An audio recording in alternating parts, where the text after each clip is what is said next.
I'm very, very proud to be joined by the perfect person to talk through all of this. Somebody who has acted as a prosecutor for the DOJ, somebody who's served in the highest levels of government, and somebody who deeply understands justice in this country, who's been the best on this issue, period. The great Kash Patel joining us live to react.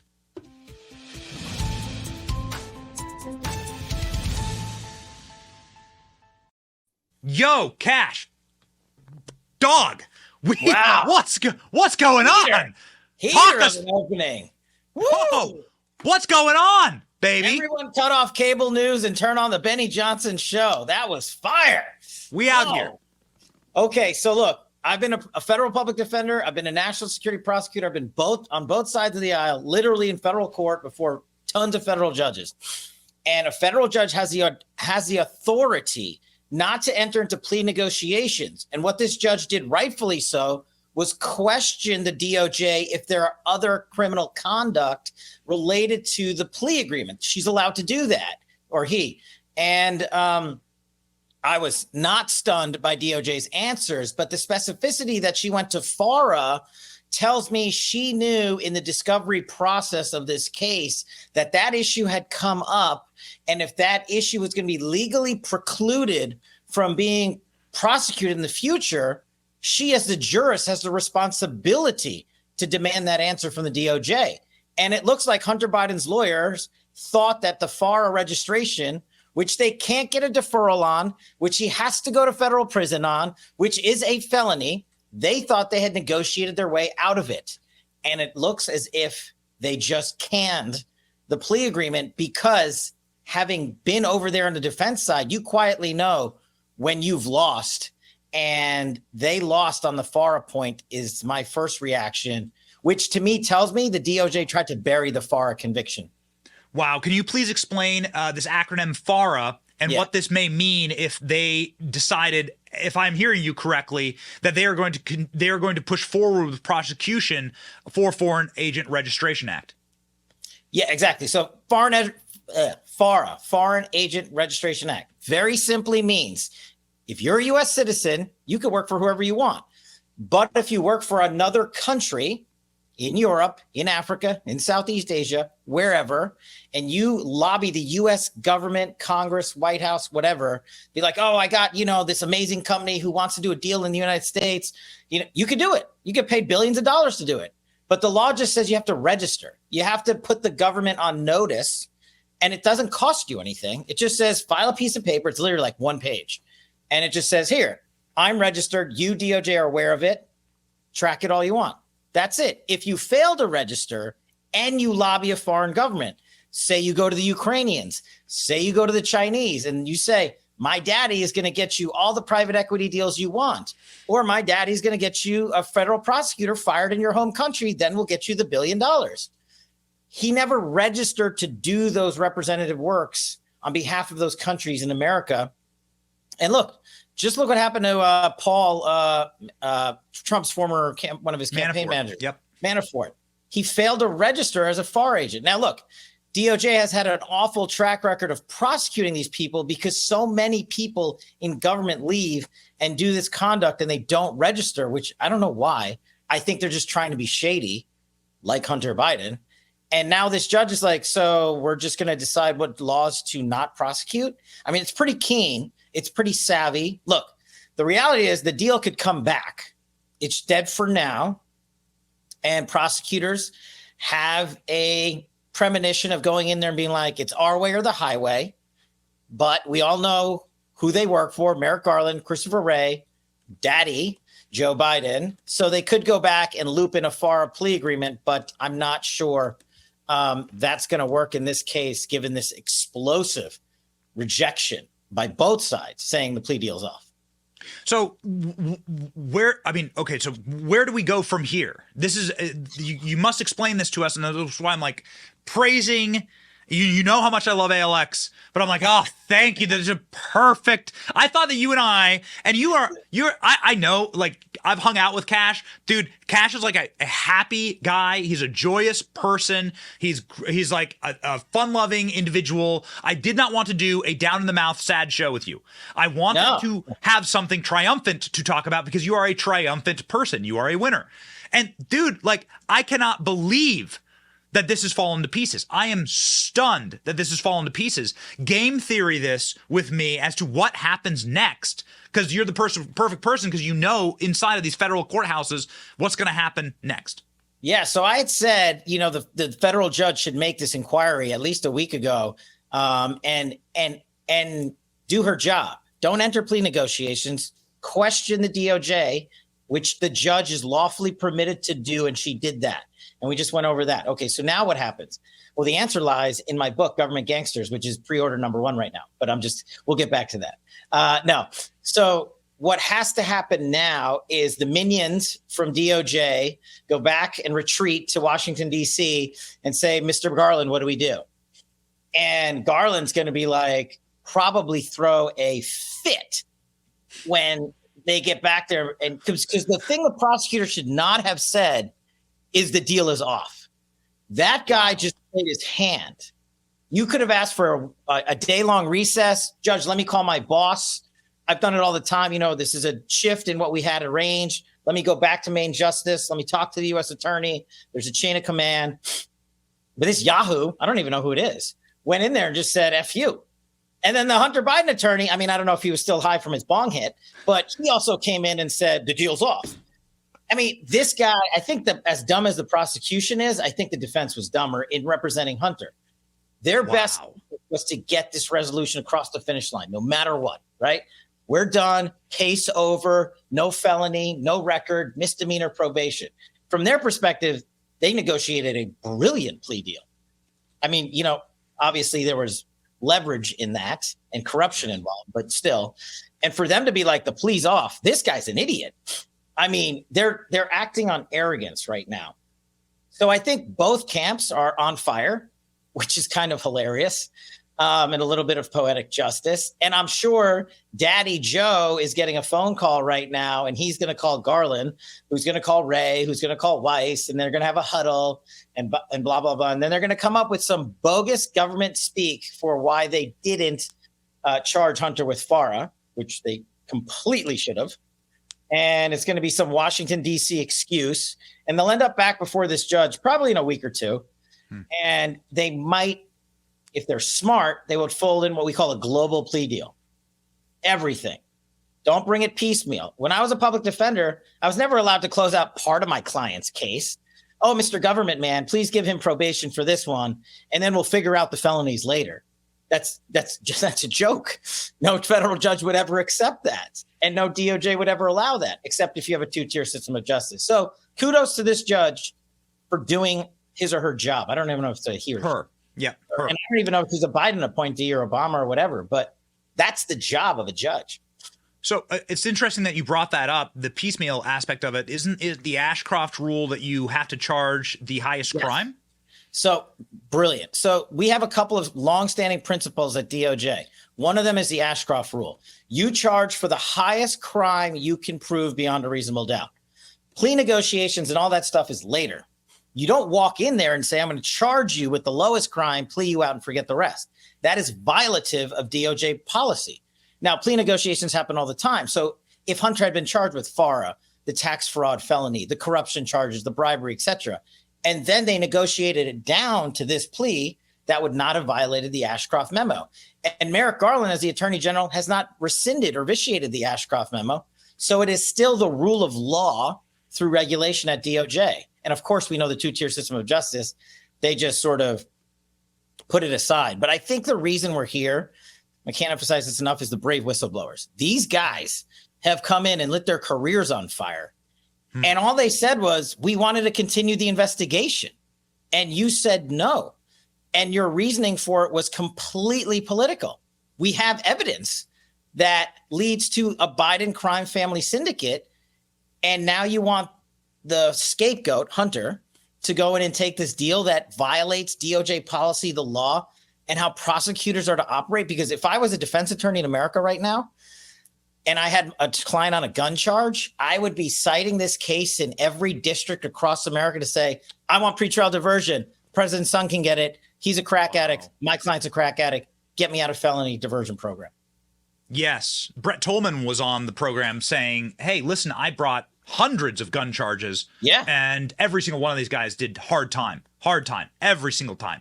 Well, here's the thing about since we're going down the rabbit hole, here's the thing about the diversion. I defended hundreds of federal gun cases. Pretrial diversion is not a decision of the court, solely made by the attorney general, not his office, by the AG. And they say you are not going to be charged and diverted out of the judicial system because you were charged with a crime involving a weapon and a narcotics. But to get that, you have to be a current drug addict. You can't be like, hey, I was a drug addict 5 years ago, give me diversion. That's not how it works. I got rejected for diversion representing many clients because they weren't current drug addicts. So yet another destruction of DOJ policy when it comes to giving out daddy's son a get out of jail free card on a gun crime where he should be doing a minimum 5-year sentence. He got diversion improperly, unethically. And I think this judge sniffed that out as well. You know, she can't interfere with the diversion aspect of it. That is solely a DOJ decision. But I think she was keenly aware of it and used the FARA issue as the sort of lance in this case. The judge's image is on screen right now. This is Judge Marilyn Norica. She has taken her gavel and shoved it up sideways where the sun don't shine with Hunter Biden's legal defense. This is going to mean bad things for Joe Biden. Kash Patel on Truth Social had a nuclear truth saying no special counsel. Enough with these special counsels. We need impeachment effectively, right? Like we need to go after the people who are in charge. They are going to be pissed today. This is a DC in panic moment. Can you explain your thoughts on this? Because Kash, I saw this everywhere. Yeah. You're saying that in order to bust up this crime racketeer, we're going to have to actually go for the jugular. And the only people in the crosshairs are Wray and Garland. That's it. Stop with this fairy tale notion of, yeah, let's impeach Joe Biden. Who cares? Everyone knows that guy's corrupt. Today, he just said 100 people died from COVID. 100. I mean, this guy is out of his mind. He cured cancer, Kash. Right. And also, sorry, I forgot that. I should have led with that. He cured cancer. Yeah. All in one day.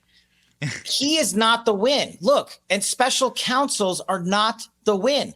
Do you guys not remember the special counsel that was Robert Mueller? The special counsel that was John Durham? Do you want Rod Rosenstein appointed by this Justice Department, Merrick Garland, to be special counsel for the Hunter Biden, Joe Biden saga? No, this DOJ will not get to the bottom of it. But an impeachment proceeding against Wray and Garland is a trial in the House of Representatives where the Republicans have the majority, where they act as the prosecutors. And here's the kicker. They produce the documentation for the American people to see live in trial, day after day after day against Garland and Wray. Then those guys get in the seats and you ask them, why did he get the sweetheart plea deal? What happened to FARA? Why did you kick off an IRS investigative team of 5 years? Why did you block a judicial decision to prosecute Hunter Biden? And why have you lied repeatedly about retaliating against whistleblowers on this case? About the conduct of your officers in court on this. I mean, there's so many explosive things that can come, and even Congress can get one or two of those things right. So impeaching Biden, whatever, special counsels, you guys are idiots. No special counsel. Impeach Wray and Garland. Monster reporting here from CBS News, who's been doing actually wonderful job on this reporting. Catherine Herridge quoting Hunter Biden's attorneys saying the deal is now null and void. We're going to play the clip. I'd love to get your reaction. Here we go. Yeah, let's do it. A member of the U.S. attorney's team told the court that there was no deal. And one of the lead attorneys for Hunter Biden, Chris Clark, said as far as he was concerned, quote, the plea deal was null and void. It was an extremely complex legal discussion over the last couple of hours, but I would boil it down to this. It does appear that the two parties have been talking past each other for months. In this respect, The U.S. Attorney's Office says there's an ongoing investigation and there could be criminal charges in the future. The quote, the plea deal is now null and void. Cash, take me away, baby. I mean, from a defense attorney's perspective, to say that, you're a moron. You are cutting your client's legs out because you are announcing to the court, forget the public, right? Who cares?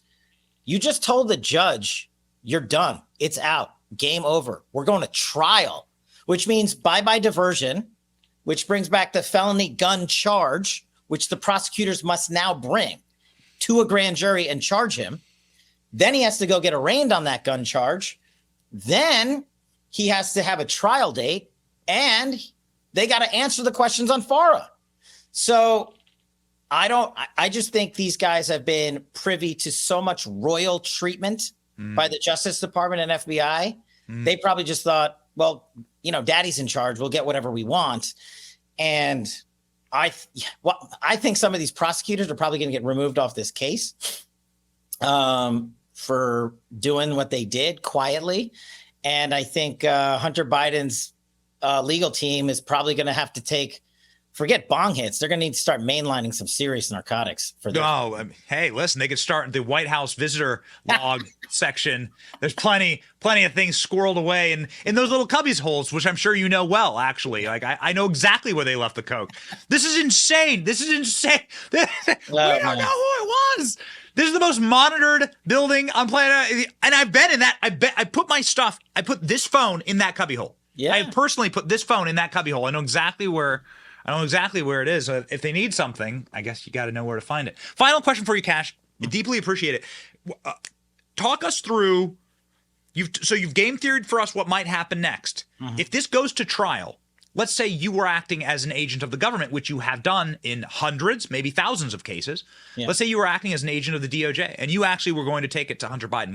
How would you start? I would say I want to avoid a trial. I don't want discovery to go out the door. I don't want to go to a grand jury because the DOJ doesn't want you to see everything. Now, of course, I'd be a corrupt prosecutor if I was saying those things. Yes. So they're trying to cover up now the corruption. And I don't think there's a plea agreement in the world that, according to this defense attorney, that is viable now. So what a ethical prosecutor would do now is game on. Judge, give me a trial date. What would you do? Yeah, what would you do if you were actually trying to lock up Hunter Biden? How would you demand a trial date? Judge, we tried to negotiate. Why is he treated like anybody else? We actually offered him diversion, a get out of jail free card, a non-felony, and misdemeanors. He said no, which is his right. It's his constitutional right to do that. And what happens every time after a plea deal breaks apart is very simple. Go get the jury. We're doing jury selection. If I was the judge, I'd issue a trial date in the next couple of weeks, start jury selection, and that's it. He shouldn't be treated any differently. And the DOJ should be prepping for trial. Wow. Do you trust the Delaware jury pool? I probably do trust the Delaware jury pool. I don't trust Merrick Garland or Christopher Wray and David Weiss and the team of thugs they have assembled on this thing. Because here's the thing. They covered up the corruption of the first family and his son. They always do that. It's the same crew from Russiagate. Lisa Monaco is the number 2 at DOJ who authored the Russiagate hoax.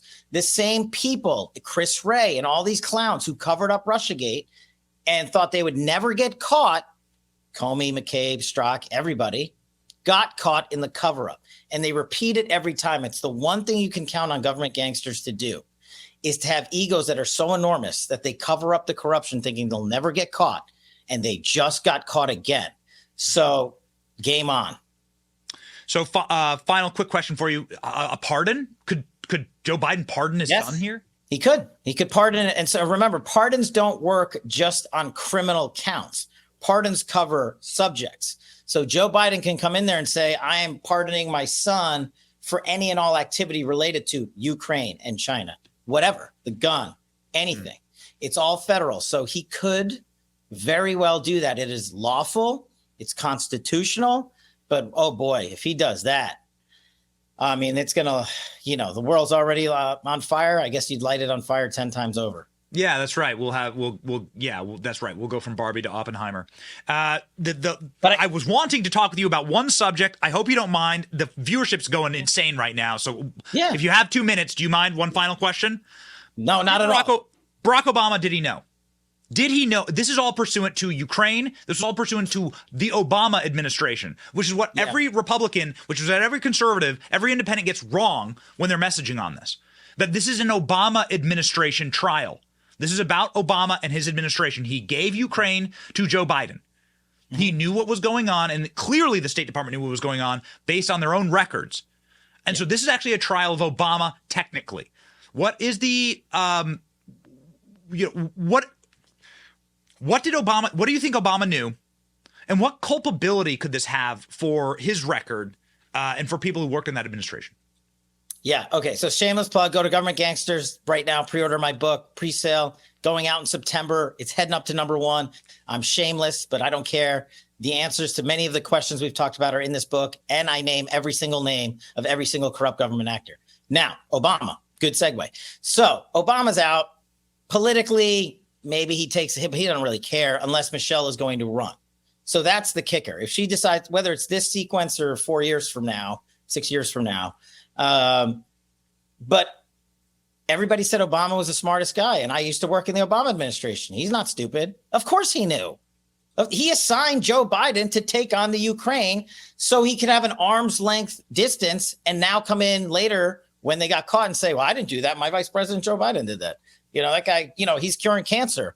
So I don't know about this guy. And so I also think going after Obama right now is not the win. Just like I don't think going after Joe Biden right now is the win or has been. We have to stay razor sharp focused at Congress, where there's our only accountability, and go after FBI and DOJ, Garland and Wray and their crew. And I think when we do that, we will get the documentation that answers your question. Well, how do you know Obama knew? Emails, memorandums, text messages, all this stuff exists. They're just never going to release it unless Congress impeaches Wray and Garland. You can trace it back to Obama. You could trace it back to Joe Biden. You could go to Hunter, the brother, the sister, the wife, whatever. It all comes in, not to mention all the rogue text messages you're going to get from more of the lovebirds and slanderous stories that were running around. It's just government corruption in the United States of America that the Democrats said Republicans did, but they're the ones that actually did it in reality. The lovebirds is not lost on me. Not lost on me. Is Trump really going to win? No, we'll stop him. These people are such trash, and you expose them all. Government Gangsters, there it is on screen, ladies and gentlemen. Governmentgangsters.com is where you need to go to pre-order Kash's book. We're going to make it the #1 book in the country. And man, you're so lucky you got that snap. That's such a great photo. You walking off Marine One, dude, with the briefcase. Dude, put it on a shirt. I'll wear it for the show. Kash, the salt shakers are filling up in Washington, D.C. They are overflowing in Washington, D.C. And we thank you for your part in helping fill these salty salt shakers. God bless you, Kash. Thank you, my friend. Talk soon. Great show.